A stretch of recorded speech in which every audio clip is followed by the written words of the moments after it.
ഓം ഗും ഗുരുഭ്യോ നമഃ. ഓം ഗം ഗണപതയേ നമഃ.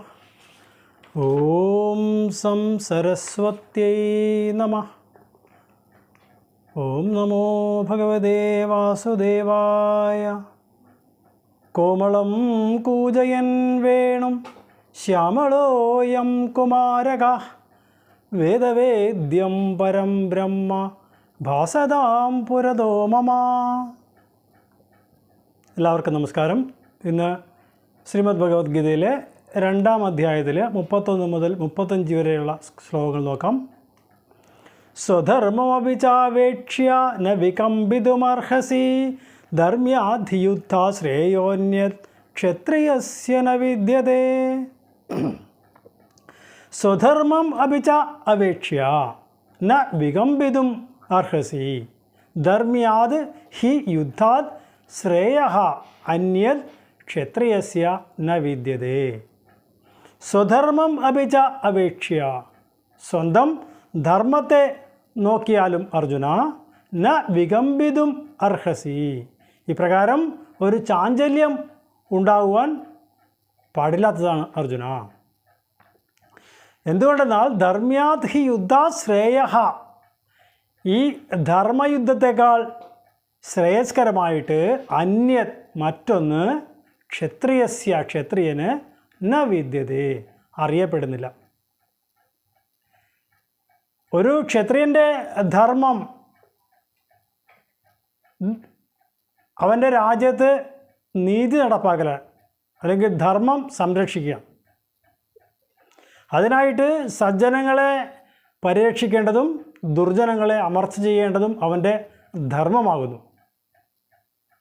അപ്രകാരമുള്ള സ്വന്തം ധർമ്മത്തെ നോക്കിയാൽ ആണെങ്കിലും നീ ഇപ്രകാരം ചഞ്ചലപ്പെടുവാൻ യോഗ്യനല്ല, അല്ലെങ്കിൽ ചഞ്ചലപ്പെടുവാൻ പാടില്ലാത്തതാണ്. തന്നെയുമല്ല, ഇപ്രകാരം ഉള്ള ധർമ്മയുദ്ധത്തേക്കാൾ ശ്രേയസ്കരമായിട്ട് ഒരു ക്ഷത്രിയനെ സംബന്ധിച്ചിടത്തോളം മറ്റൊന്നും തന്നെ അറിയപ്പെടുന്നുമില്ല. ഒരു ക്ഷത്രിയന് തൻ്റെ രാജ്യത്ത് നടക്കുന്ന അധർമ്മങ്ങൾക്ക് കൃത്യമായ ശിക്ഷാ നടപടികൾ നടപ്പാക്കിയെങ്കിലേ അവിടെ ധർമ്മം സംരക്ഷിക്കപ്പെടുകയുള്ളൂ. നമുക്കറിയാം, ഏത് പ്രകാരത്തിൽ നോക്കിയാലാണെങ്കിലും എല്ലാവർക്കും ഒരേപോലെ ധർമ്മബോധം ഉള്ളവരായി ജീവിക്കണമെന്നില്ല. എന്നാൽ ആർക്കും ഒരു ശല്യവും അല്ലെങ്കിൽ ഒരു ഉപദ്രവവും ഉണ്ടാകരുത് എന്ന് കരുതി ജീവിക്കുന്നവർ നിരവധിയുണ്ട് നമുക്കിടയിൽ.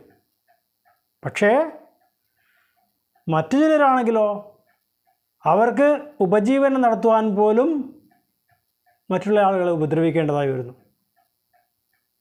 ഉദാഹരണമായിട്ട് വാൽമീകി പൂർവാശ്രമത്തിൽ ആയിരുന്ന രത്നാകരൻ തന്നെ മറ്റുള്ളവരെ പിടിച്ചു പറിച്ച് ഉപജീവനം നടത്തിയിരുന്നയാളാണ്. എന്ന് പറയുന്നത് പോലെ ഇപ്പോഴും നമുക്കിടയിൽ ധാരാളം പേർ നമ്മളുടെ വിയർപ്പിനെ ചൂഷണം ചെയ്ത് ജീവിക്കുന്നവരുണ്ട്. അങ്ങനെയുള്ളവരെ അമർച്ച ചെയ്യേണ്ടത് ഒരു ധർമ്മ സംസ്ഥാപകൻ്റെ കർത്തവ്യമാണ്. ഇവിടെ അനേകം കൊടിയ പാപങ്ങൾ അനുഷ്ഠിച്ചവരാണ് ഈ കൗരവർ. അവരെ വിശേഷിപ്പിച്ചിരിക്കുന്നത് തന്നെ ആതതായികൾ എന്നാണ്. എത്ര ക്രൂരകർമ്മങ്ങൾ ചെയ്യാൻ യാതൊരു മടിയുമില്ലാത്തവരെന്നാണ് ഇവിടെ ഭഗവത്ഗീതയിൽ അവരെ വിശേഷിപ്പിച്ചിരിക്കുന്നത്. അങ്ങനെയുള്ളവരെ അമർച്ച ചെയ്യേണ്ടത് ഒരു ധർമ്മബോധമുള്ള രാജാവിൻ്റെ കടമയാണ് എന്നിരിക്കെ, നീ ഇപ്രകാരം മനഃശാഞ്ചല്യം നിമിത്തം ഈ ധർമ്മയുദ്ധത്തിൽ നിന്ന് പിന്തിരിയുന്നത് ഒരിക്കലും ഒരു ക്ഷത്രിയൻ അല്ലെങ്കിൽ ഒരു യോദ്ധാവിന് ഭൂഷണമായ കാര്യമല്ല അർജുന. അതുകൊണ്ട് നീ അപ്രകാരമൊന്നും ചിന്തിക്കരുത്, ഇത് നിനക്കൊരിക്കലും ശ്രേയസ്കരമാവില്ല എന്ന് ഭഗവാൻ അർജുനനെ ഉദ്ബോധിപ്പിക്കുന്ന ശ്ലോകമാണിത്.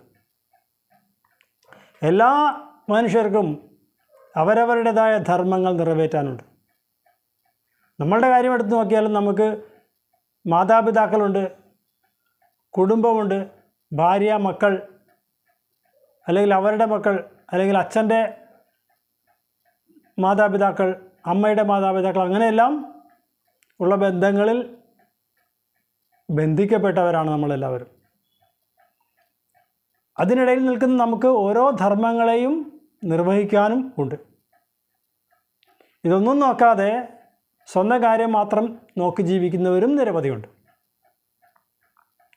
ഏതേത് കർമ്മങ്ങൾ നമ്മൾ അനുഷ്ഠിച്ചാലും അതിനെല്ലാം കൃത്യമായ പരിണിത ഫലം ലഭിക്കും എന്ന കാര്യത്തിൽ സംശയമില്ല. നമ്മൾ ചെയ്യുന്നത് മറ്റുള്ളവർക്ക് നന്മയാണ് എന്ന് വരികിൽ നല്ല ഫലങ്ങളുണ്ടാവും. അത് നമ്മുടെ ജീവിതത്തിലും ശ്രേഷ്ഠതയെ കൊണ്ടുവരികയും ചെയ്യും. എന്നാൽ അതേമാതിരി തന്നെ തിന്മയാണ് ആചരിക്കുന്നതെങ്കിൽ നമ്മളും കൊടിയ ദുഃഖങ്ങളിലേക്ക് എറിയപ്പെടാം. അതുകൊണ്ട് സദാസമയവും ധർമ്മത്തെ കരുതി ജാഗരൂകരായിരിക്കണം എന്നുകൂടി ഓർമ്മിപ്പിക്കുന്നു ശ്രീകൃഷ്ണ ഭഗവാൻ ഇവിടെ അർജുനനോട്. സ്വധർമ്മമപി ചാവേക്ഷ്യ ന വികമ്പിതുമർഹസി ധർമ്മ്യാധിയുക്ത ശ്രേയോന്യത് ക്ഷത്രിയസ്യ ന വിദ്യതേ യദൃച്ഛയാ ചോപപന്നം സ്വർഗദ്വാരമപാവൃതം സുഖിന ക്ഷത്രിയാ പാർത്ഥ ലഭന്തേ യുദ്ധമീദൃശം. യദൃച്ഛയാ ച ഉപപന്നം സ്വർഗദ്വാരം അപാവൃതം സുഖിനഃ ക്ഷത്രിയാഃ പാർത്ഥ ലഭന്തേ യുദ്ധം ഈദൃശം. യദൃച്ഛയാ ച ഉപപന്നം, യാദൃശ്യമായി വന്നു ചേർന്നതും, സ്വർഗദ്വാരം അപാവൃതം, സ്വർഗത്തിലേക്കുള്ള മാർഗം തുറന്നു കിട്ടുകയും ചെയ്യുന്ന ഒരു അവസരമാണ് ഈദൃശം യുദ്ധം, ഇപ്രകാരമുള്ള യുദ്ധം. അതിനെ സുഖിനഃ ക്ഷത്രിയാഃ പാർത്ഥ ലഭന്തേ, വളരെ സുഖികളായ അല്ലെങ്കിൽ ഭാഗ്യവാന്മാരായ ക്ഷത്രിയന്മാർക്ക് മാത്രമേ ഇപ്രകാരമുള്ള ഒരവസരം ലഭിക്കുകയുള്ളൂ അർജുന. അതായത് ഒരു ധർമ്മയുദ്ധത്തിൽ ധർമ്മത്തിൻ്റെ പക്ഷത്തു നിന്ന് യുദ്ധം ചെയ്യാൻ കഴിയുക എന്ന് പറയുന്നത് വളരെ ഭാഗ്യശാലിയായ ഒരു ക്ഷത്രിയന് മാത്രം കിട്ടുന്ന അവസരമാണ്. ആ അവസരവും യാദൃശ്ചികമായി വന്നു ചേരുന്നതും സ്വർഗവാതിൽ തുറന്നു കിട്ടുന്നതുമായ ഒരു അവസരമാണ് ഈ പ്രകാരമുള്ള ധർമ്മയുദ്ധം എന്നും കൂടി ഭഗവാൻ പറയുകയാണ് അർജുനോട്. ക്ഷത്രിയനെ തൻ്റെ ധർമ്മം നിർവഹിക്കുന്നത് വഴി ആ സ്വധർമ്മത്തിൽ ചരിക്കുന്നവർക്ക് ലഭിക്കുന്നതായ സ്വർഗപ്രാപ്തി ഉണ്ടാകും എന്നാണ് ഭഗവാൻ ഇവിടെ സൂചിപ്പിക്കുന്നത്. നമ്മളും നമ്മളുടെ ജീവിതത്തിൽ നാം അനുഷ്ഠിക്കേണ്ടതായ കർത്തവ്യങ്ങളെ ശരിയായ രീതിയിൽ അനുഷ്ഠിച്ചു കഴിഞ്ഞാൽ നമുക്കും ഈ സ്വർഗീയമായ ഫലങ്ങളെ കിട്ടും എന്നുകൂടി ഭഗവാൻ ഇവിടെ സൂചിപ്പിക്കുകയാണ്. ആദ്യം നമ്മൾ നമ്മളുടെ കർത്തവ്യങ്ങളെ കൃത്യമായിട്ട് അനുഷ്ഠിക്കണം. അതുവഴി നമ്മളുടെ ബന്ധുമിത്രാദികൾക്ക് അല്ലെങ്കിൽ മാതാപിതാക്കൾക്കും പുത്രനും പുത്രിക്കും പത്നിക്കും ഭർത്താവിനും ഒക്കെ നമ്മളെ പ്രതി ഒരു സ്നേഹവായ്പ് അല്ലെങ്കിൽ ഒരു ആദരവ് ഒക്കെ ഉണ്ടാകുമ്പോൾ അത് നമുക്കെല്ലാം ഒരു അനുഗ്രഹമായിട്ട് ഫലത്തെ ദാനം ചെയ്യും എന്നാണ് പറയുന്നത്. ഇപ്രകാരം എല്ലാം കൃത്യമായി അനുഷ്ഠിച്ചുകൊണ്ട് എല്ലാവരുടെയും പ്രീതി നേടിയെടുക്കുവാൻ കഴിയുന്നവർ വളരെ ചുരുക്കമാണ്. ഇവിടെ അർജുനാണെങ്കിലും ഇപ്രകാരം ധർമ്മ സംരക്ഷണത്തിനായിക്കൊണ്ട് ഇങ്ങനെ ഒരു യുദ്ധം ചെയ്യാനുള്ള അവസരം വന്നു ചേർന്നിരിക്കുന്നത് തികച്ചും അപ്രതീക്ഷിതവും എന്നാൽ സ്വർഗപ്രാപ്തിക്ക് സഹായിക്കുന്നതുമാണ്. അതുകൊണ്ട് ഈ ധർമ്മയുദ്ധത്തെ നീ യഥാവിധി പൂർണ്ണ മനസ്സോടുകൂടി എല്ലാ ശക്തിയും ഉപയോഗിച്ചുകൊണ്ട് അനുഷ്ഠിക്കപ്പെടേണ്ടതാണ് എന്ന് അർജുനനെ ഓർമ്മിപ്പിക്കുകയാണ് ഭഗവാൻ ഇവിടെ ചെയ്യുന്നത്. അർജുനൻ തൻ്റെ ബന്ധുമിത്രാദികളെ വധിച്ചുകൊണ്ട് ഇങ്ങനെ ഒരു യുദ്ധം എനിക്ക് ചെയ്യാൻ താല്പര്യമില്ല എന്ന് പറയുമ്പോൾ ഈ ബന്ധുമിത്രാദികളെല്ലാം അധർമ്മത്തിൻ്റെ പക്ഷത്ത് നിന്നുകൊണ്ടാണ് നിന്നോട് യുദ്ധം ചെയ്യാനായിട്ട് വന്നിരിക്കുന്നത്. അവിടെ നീ കാണേണ്ടത് കേവലം ആ അധർമ്മത്തെ മാത്രമാണ്, അല്ലാതെ അവരിലുള്ള ബന്ധുത്വത്തെ അല്ല. അതിന് പകരം നീ ബന്ധുത്വത്തെ കണ്ടുകൊണ്ട് അവരുടെ അധർമ്മ കർമ്മങ്ങളെ എല്ലാം വിസ്മരിക്കുന്നുവെങ്കിൽ നീയും കൊടിയ അധർമ്മത്തെ പ്രാപിക്കും. പാപം അവാപ്സ്യസി എന്നാണ് പറഞ്ഞത്. അത് അടുത്ത ശ്ലോകത്തിലാണ് പറയുന്നത്. ചെയ്യേണ്ടതായ ധർമാനുഷ്ഠാനത്തെ നിർവഹിച്ചില്ലെങ്കിൽ അത് നമ്മളിലേക്ക് ഒരു പാപത്തെ കൊണ്ടുവന്നെത്തിക്കും. അതിനുള്ള പ്രതിഫലം കൂടി നമ്മൾ അനുഭവിക്കേണ്ടതായി വരും. ഈ മഹാഭാരത യുദ്ധത്തിൻ്റെ തന്നെ കാരണമായ ആ നിറഞ്ഞ കൗരവ രാജസദസ്സിൽ വെച്ചിട്ട് ദ്രൗപദി വസ്ത്രാക്ഷേപം ചെയ്യപ്പെടുന്നു. അവിടെ സന്നിഹിതരായിരുന്ന വളരെ സംപൂജ്യരായ ആളുകളുണ്ടായിരുന്നു. ഭീഷ്മ, ദ്രോണ, കൃപ, വിതുര, ധൃതരാഷ്ട്രാദികളെല്ലാം. ഇവരാരും ഈ കൊടിയ അധർമ്മത്തെ എതിർത്തുകൊണ്ടൊരു വാക്ക് ശബ്ദിച്ചില്ല എന്ന് പറയുന്നത് അവരിലെല്ലാം അതിൻ്റേതായ പാപഫലത്തെ കൊണ്ടുചെന്ന് എത്തിക്കുവാൻ കാരണക്കാരായി എന്നാണ്. ഭീഷ്മപിതാമഹൻ ദക്ഷിണായനത്തിൽ ശരശയിൽ പതിച്ചിട്ട് ഉത്തരായണം വരെ കാത്തുകിടന്നത് സ്വർഗപ്രാപ്തിക്കെന്നോ അല്ലെങ്കിൽ ഭഗവത് ദർശനത്തിനെന്നോ എന്നെല്ലാം ധരിച്ചാലും അതിൽ നിന്നെല്ലാം അവർ ആർജിച്ചെടുത്ത ഒരു പാപഫലം തന്നെയാണ് അവർക്കെല്ലാം അനുഭവിക്കേണ്ടതായി വന്നത്.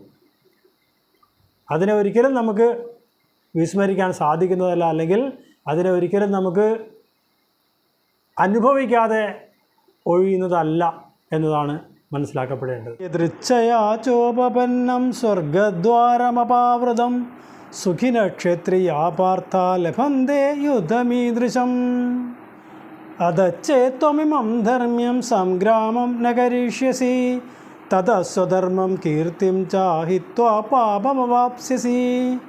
അഥ ചേത് ത്വം ഇമം ധർമ്മ്യം സംഗ്രാമം ന കരിഷ്യസി തതഃ സ്വധർമ്മം കീർത്തിം ച ഹിത്വാ പാപം അവാപ്സ്യസി. അഥ ഇനിയൊരു പക്ഷേ ചേത് ഇനിയൊരു പക്ഷേ ത്വം നീ ഇമം ധർമ്മ്യം സംഗ്രാമം ഈ ധർമ്മയുദ്ധത്തെ ന കരിഷ്യസി ചെയ്യുന്നില്ല എങ്കിൽ തതഃ അതിൽ നിന്ന് സ്വധർമ്മം കീർത്തിം ചഹിത്വാ സ്വന്തം ധർമ്മത്തെയും കീർത്തിയെയും എല്ലാം വെടിഞ്ഞിട്ട് അല്ലെങ്കിൽ ഉപേക്ഷിച്ചിട്ട് ഹിത്വാ പാപം അവാപ്സ്യസി പാപത്തെയായിരിക്കും നീ പ്രാപിക്കുക. ഈ ധർമ്മയുദ്ധത്തെ നീ അഥവാ ചെയ്യാതെ ഉപേക്ഷിച്ചാൽ അതിൽ നിന്ന് സ്വധർമ്മത്തെയും കീർത്തിയെയും എല്ലാം വെടിഞ്ഞ് പാപത്തെയാകും നീ പ്രാപിക്കുക അർജുന. ഏതൊന്നാണോ ഒരാളുടെ ധർമ്മമായി വന്നു ചേരുന്നത് ആ ധർമ്മത്തെ വെടിഞ്ഞിട്ട് പരധർമ്മത്തെ ആശ്രയിക്കുന്നത് ഒരിക്കലും ശ്രേയസ്കരമാവില്ല എന്നാണ് ഗീത പറയുന്നത്. എപ്പോഴും നമ്മൾ നമ്മളുടെ കർമ്മങ്ങളെ ഓർത്ത് ജാഗരൂകരായിരിക്കണം എന്നാണ് ഇവിടെ അർത്ഥമാക്കുന്നത്. നമ്മൾ ധർമ്മത്തെ സംരക്ഷിക്കുവാനായിട്ടാണ് സദാസമയവും ജാഗരൂകരായിരിക്കുന്നത് എങ്കിൽ ആ ധർമ്മം തന്നെ നമ്മളെ സംരക്ഷിക്കും. അല്ലാതെ ആ ധർമ്മത്തെ ഉപേക്ഷിച്ച് അത് ചെയ്യാതിരിക്കുകയാണെങ്കിൽ അതിൽ നിന്നും നമ്മളുടെ സ്വന്തം കീർത്തിയും നഷ്ടമാകും, ധർമ്മവും നഷ്ടമാകും. എന്നിട്ട് പാപം അവാപ്സ്യസി നമ്മൾ ദുഷ്കർമ്മത്തിൻ്റെതായ പാപഫലം നേടുകയും ചെയ്യും. ഒരു സാധാരണ ഉദാഹരണമായിട്ട് പറഞ്ഞാൽ നമ്മളുടെ വീട്ടിൽ പ്രായമായ മാതാപിതാക്കൾ ഉണ്ടെന്ന് കരുതുക.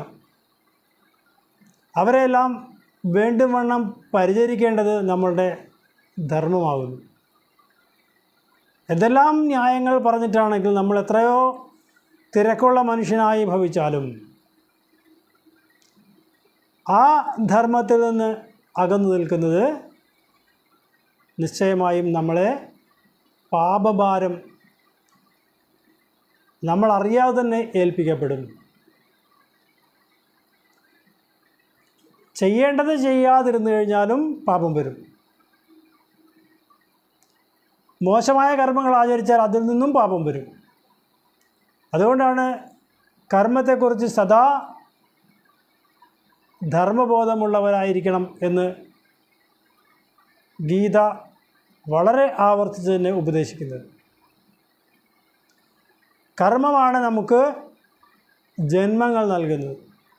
മോശമായ കർമ്മങ്ങൾ ആചരിച്ചുകൊണ്ട് ഈ ജന്മം കഴിഞ്ഞാൽ ആ ദുഷ്കർമ്മങ്ങളുടെ ഫലം അനുഭവിക്കുന്നതിനായിട്ട് വീണ്ടും ഹീനയോനികളിൽ പോയി ജന്മമെടുക്കേണ്ടതായി വരും. ഹീനയോനി എന്ന് പറയുമ്പോൾ മനുഷ്യജന്മം തന്നെ ആവണമെന്നില്ല. അത് വീണ്ടും അധമങ്ങളായ ശരീരങ്ങളെ പ്രാപിക്കുവാൻ ഇടവരുത്തും. നമുക്ക് ഈ പ്രപഞ്ചത്തിൽ നോക്കിയാൽ 80 ലക്ഷത്തിൽ പരം വിവിധങ്ങളായ ജീവജാലങ്ങൾ ഉണ്ട്. അതിൽ ഒന്ന് മാത്രമാണ് മനുഷ്യൻ എന്ന് ദേവീഭാഗവതം വ്യക്തമായി പറയുന്നത്. ആ വിവിധങ്ങളായ ശരീരങ്ങളെ പ്രാപിക്കുന്ന ജീവാത്മാവ് എല്ലാം ഒരേ പരമാത്മാവിൻ്റെ അംശങ്ങൾ തന്നെയാണ്. അങ്ങനെ ഇരിക്കുമ്പോൾ ഈ പരമാത്മാവിൻ്റെ അംശങ്ങളാകുന്ന ജീവാത്മാക്കൾ എന്തുകൊണ്ട് ഇങ്ങനെ വിവിധങ്ങളായ ശരീരങ്ങളെ, ശ്രേഷ്ഠവും ഹീനവുമായ ശരീരങ്ങളെ പ്രാപിക്കുന്നു എന്ന് ചിന്തിച്ച് നോക്കിക്കഴിഞ്ഞാൽ അതിൻ്റെ എല്ലാം പിന്നിൽ പ്രവർത്തിക്കുന്ന സത്യം അതാത് ജീവാത്മാക്കളുടെ കർമ്മങ്ങളാണ് എന്ന് മനസ്സിലാവും. അതുകൊണ്ടാണ് ഗീത നമുക്ക് ഉപദേശിക്കുന്നത് കർമ്മണൈവ ഹി ബോദ്ധവ്യം ബോദ്ധവ്യം ച വികർമ്മണഃ അകർമ്മണശ്ച ബോദ്ധവ്യം ഗഹന കർമ്മണോ ഗതി. കർമ്മത്തിൻ്റെ ഗതി വളരെ നിഗൂഢമാണ്, ഗഹനമാണ്. അത് വളരെ സൂക്ഷ്മമായി ചിന്തിച്ചു കഴിഞ്ഞെങ്കിൽ മാത്രമേ മനസ്സിലാക്കാൻ സാധിക്കുന്നതാണ്. അതുകൊണ്ട് പ്രാഥമികമായി ചിന്തിച്ച് നോക്കിക്കഴിഞ്ഞാൽ നമ്മളുടെ കർമ്മങ്ങൾ ധർമ്മങ്ങളിൽ നിയന്ത്രിതമായിരിക്കണം.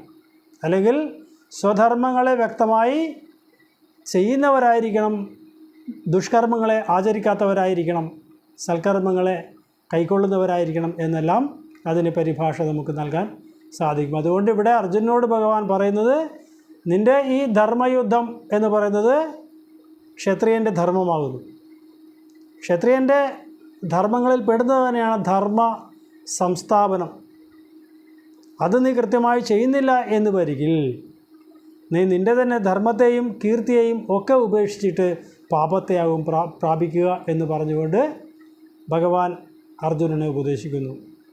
അതച്ചേത്വമിമം ധർമ്മ്യം സംഗ്രാമം ന കരിഷ്യസി തദ സ്വധർമ്മം കീർത്തിം ച ഹിത്വാ പാപമവാപ്സ്യസി അകീർത്തിം ചാഭിഭൂതാനി കഥയിഷ്യന്തി ദേവ്യയാം സംഭാവിതസ്യ ചാകീർത്തി മരണാദതിരിച്യതേ. അകീർത്തിം ച അഭിഭൂതാനി കഥയിഷ്യന്തി തേ അവ്യയാം സംഭാവിതസ്യ ച അകീർത്തി മരണാത് അതിരിച്യതേ.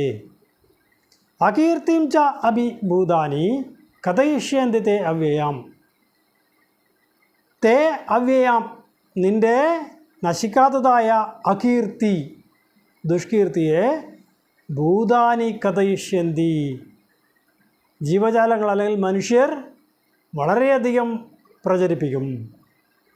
സംഭാവിതസ്യ അകീർത്തി മരണാത് അതിരിച്യതേ. സംഭാവിതസ്യ വളരെ ആളുകളാൽ ബഹുമാനിക്കപ്പെടുന്ന ഒരാളെ സംബന്ധിച്ചിടത്തോളം അകീർത്തി എന്ന് പറയുന്നത് മരണാത് അതിരിച്യതേ, മരണത്തേക്കാൾ ദുഃഖതരമാണ്.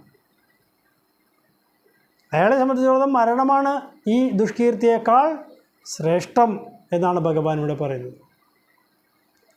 അപ്പോൾ ഒരു ഗുണവാനായിരിക്കുന്ന മനുഷ്യനുണ്ടാകുന്ന ഏതെങ്കിലും ചെറിയ ഒരു ദോഷം ആളുകൾ വളരെയധികം പുകഴ്ത്തുന്നതല്ല, പാടിക്കൊണ്ട് നടന്ന അയാൾക്ക് ദുഷ്കീർത്തി ഉണ്ടാക്കി കൊടുക്കും. അങ്ങനെയുള്ള ആ ദുഷ്കീർത്തി എന്തെല്ലാം ചെയ്താലും മാഞ്ഞു പോകുന്നതല്ല. ഭാഗവതത്തിൽ നല്ലൊരു ഉദാഹരണം ഇതിനെ സമർത്ഥിക്കാൻ നമുക്ക് ചിന്തിക്കാവുന്നതാണ്. ഭഗവാൻ സ്യമന്തകരത്നം മോഷ്ടിച്ചു എന്ന് സത്രാജിത് പറഞ്ഞു വരുത്തി. ഒരിക്കൽ ശ്രീകൃഷ്ണ ഭഗവാൻ ഈ സ്യമന്തകരത്നം സത്രാജിത്തിൽ നിന്ന് ചോദിച്ചിരുന്നു. അത് രാജഭണ്ഡാരത്തിൽ ഇരിക്കുന്നതല്ലേ ഉചിതം? എല്ലാ ദിവസവും 8 തൂക്കം സ്വർണത്തെ തരുന്ന ഒരു ദിവ്യമായ രത്നമായിരുന്നു സ്യമന്തകം. അപ്പോൾ അത് രാജഭണ്ഡാരത്തിൽ ഇരിക്കേണ്ടതല്ലേ എന്ന് ഉഗ്രസേന മഹാരാജാവിനെ ഉദ്ദേശിച്ച് ശ്രീകൃഷ്ണ ഭഗവാൻ ചോദിച്ചിരുന്നു എന്നത് സത്യം തന്നെയാണെങ്കിലും ഈ സ്യമന്തകരത്നം കഴുത്തിൽ അണിഞ്ഞുകൊണ്ട് സത്രാജിത്തിൻ്റെ സഹോദരനായ പ്രസേനൻ നായാട്ടിന് പോയി. ഈ സ്യമന്തകരത്നത്തിൻ്റെ പ്രഭ കണ്ടിട്ട് ഒരു സിംഹം അതെന്തോ കഴിക്കാൻ പറ്റിയ ശ്രേഷ്ഠമായ വസ്തുവാണെന്ന് മനസ്സിലാക്കിയിട്ട് പ്രസേനനെ കൊന്ന് ആ സ്യമന്തകരത്നവുമായിട്ട് പോയി. ഇത് കണ്ട ജാംബവാൻ ആ സിംഹത്തെ വധിച്ച് സ്യമന്തകരത്നം കൈക്കലാക്കി. അദ്ദേഹവും ഇതെടുത്ത് തിരിച്ചു മറിച്ചൊക്കെ നോക്കിയിട്ട് പിന്നെ കൊണ്ടുപോയി തൻ്റെ കുട്ടിക്ക് കളിക്കാൻ കൊടുത്തു എന്നാണ് പറയുന്നത്. അങ്ങനെ ഭഗവാൻ ഈ സ്യമന്തരത്നം മോഷ്ടിച്ചു എന്നുള്ള ദുഷ്കീർത്തി നാട് മുഴുവൻ പ്രചരിച്ചു. അപ്പോൾ തന്നിൽ ഏറ്റിരിക്കുന്ന ഈ ദുഷ്കീർത്തിയെ കഴുകിക്കളയുന്നതിനായിട്ട് ഭഗവാൻ തന്നെ അവസാനം ഈ സ്യമന്തകം അന്വേഷിച്ച് പോകേണ്ടതായ അവസ്ഥ വന്നു ചേർന്നു. അങ്ങനെ കാട്ടിലേക്ക് പോയി അവിടെ വച്ചിട്ട് പ്രസേനൻ്റെ കാലടിപ്പാടുകൾ പിന്തുടർന്ന് ചെന്ന് സിംഹത്തെ മരിച്ചു കിടക്കുന്നതായിട്ട് കണ്ടു, ചത്തു കിടക്കുന്നതായിട്ട് കണ്ടു. ആ സിംഹത്തെ കൊന്നിട്ട് പോയ ജാംബവാൻ്റെ കാലടികളെ പിന്തുടർന്ന് ചെന്നപ്പോൾ അവിടെ ജാംബവാൻ്റെ ഗുഹയിൽ ഈ സ്യമന്തകരത്നം പ്രകാശിക്കുന്നതായിട്ടൊക്കെ കണ്ടു. അവിടെ ചെന്നപ്പോൾ ജാംബവാൻ്റെ പത്നി ബഹളം വെച്ചു. അപ്പോഴാണ് ജാംബവാൻ അറിയുന്നത് ഇങ്ങനെ ഒരാൾ ഈ സ്യമന്തകരത്നത്തിന് വേണ്ടി വന്നിട്ടുണ്ടെന്ന്. അങ്ങനെ അവർ തമ്മിൽ ഘോരമായ യുദ്ധം 27 നാൾ നടന്നു എന്നാണ് പറയുന്നത്. അങ്ങനെ ഈ ജാംബവാൻ ശ്രീരാമഭക്തനായിരുന്നതും തൻ്റെ പ്രഭുവല്ലാതെ മറ്റാർക്കും തന്നെ തോൽപ്പിക്കാനാവില്ല എന്നെല്ലാം കരുതിയിരുന്ന ആ ജാംബവാൻ ഓരോ ഇടിയും ശ്രീകൃഷ്ണ ഭഗവാന് പൂജയായിട്ട് സമർപ്പിച്ചു എന്നാണ് പറയുന്നത്. ആ പൂജകളെല്ലാം സ്വീകരിച്ച് തിരിച്ച് ഒരു പൂജ അങ്ങോട്ട് കൊടുത്തപ്പോൾ അദ്ദേഹം രക്തം വമിച്ച് താഴെ വീണു എന്ന് പറയുന്നു. അപ്പോൾ ഇത്രയ്ക്ക് ഉഗ്രമായ രീതിയിൽ തന്നെ താടനം ചെയ്യുവാനായിട്ട് കഴിയുന്നത് ശ്രീരാമചന്ദ്രന് മാത്രമാണ് എന്ന് തിരിച്ചറിഞ്ഞ് ശ്രീകൃഷ്ണനെയും ശ്രീരാമനെയും ഒന്നായി മനസ്സിലാക്കി ജാംബവാൻ സ്യമന്തകരത്നവും കൂടാതെ തൻ്റെ പുത്രിയായ ജാംബവതിയെയും ശ്രീകൃഷ്ണ ഭഗവാന് നൽകി എന്നാണ് ഭാഗവതം പറയുന്നത്. അപ്പോൾ ശ്രീകൃഷ്ണ ഭഗവാനിലേറ്റ ആ ദുഷ്കീർത്തിയെ കഴുകിക്കളയാനായിട്ട് ശ്രീകൃഷ്ണ ഭഗവാൻ വളരെയധികം പരിശ്രമിച്ചു. അവസാനം സാധിച്ചു എന്ന സത്യം തന്നെയെങ്കിലും ഗുണവാന്മാരായ ആളുകളെ സംബന്ധിച്ചിടത്തോളം ഉണ്ടാകുന്ന ദുഷ്കീർത്തിയെ സാധാരണ ജനങ്ങൾ വളരെയധികം ആഘോഷമാക്കും, അതിനെ വേണ്ടത്ര ദുഷ്പ്രചരണം നൽകുകയും ചെയ്യും. എന്ന് പറഞ്ഞതുപോലെ അർജുന, നിനക്ക് ഉണ്ടാകുന്ന ഈ ദുഷ്കീർത്തി എന്ന് പറഞ്ഞാൽ സാധാരണ ജനങ്ങൾ വളരെയധികം പാടിക്കൊണ്ട് നടന്ന് നിനക്ക് ദുഷ്കീർത്തിയെ പരത്തും എന്ന കാര്യത്തിൽ സംശയമില്ല.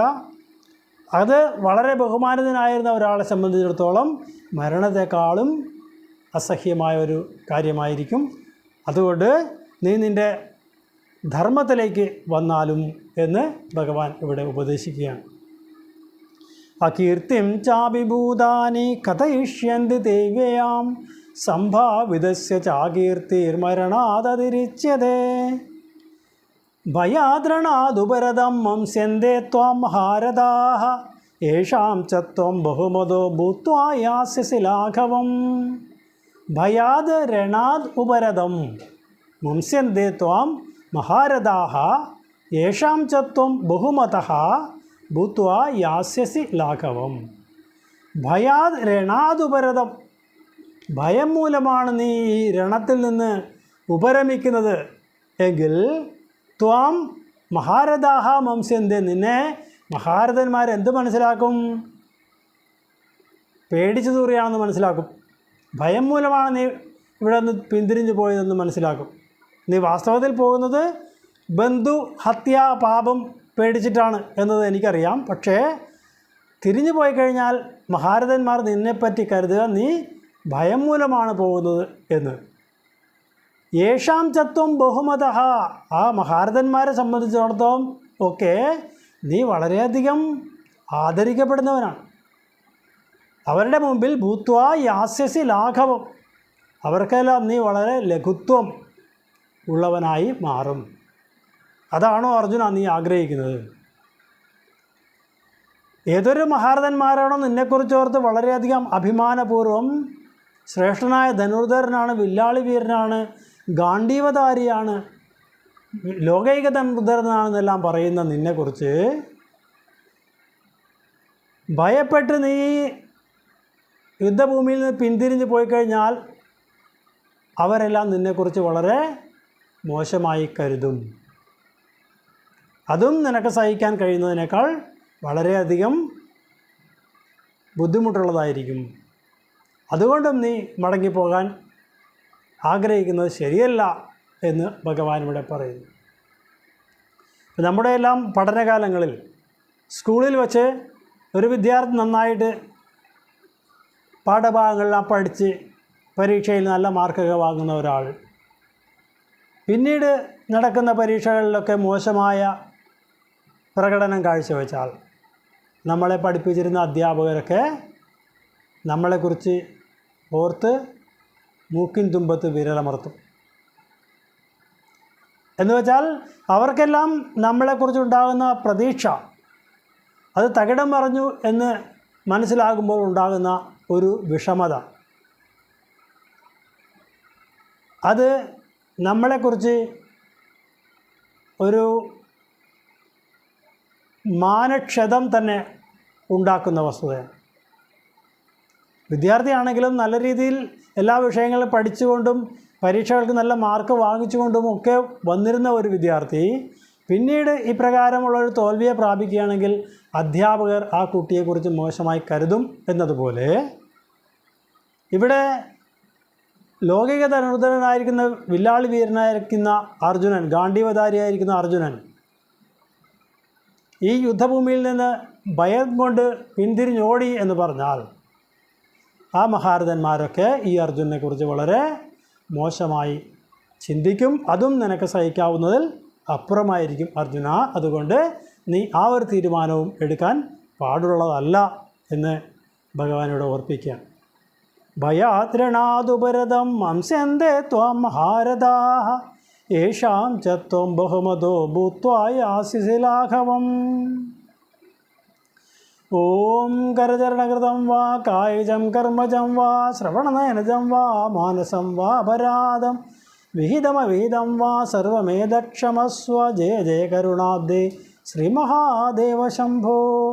കായേന വാചാ മനസേന്ദ്രിയൈർവാ ബുദ്ധ്യാത്മനൈവ പ്രകൃതിർസ്വഭാവാത് കരോമി യദ്യത് സകലം പരസ്മൈ നാരായണായേതി സമർപ്പയാമി.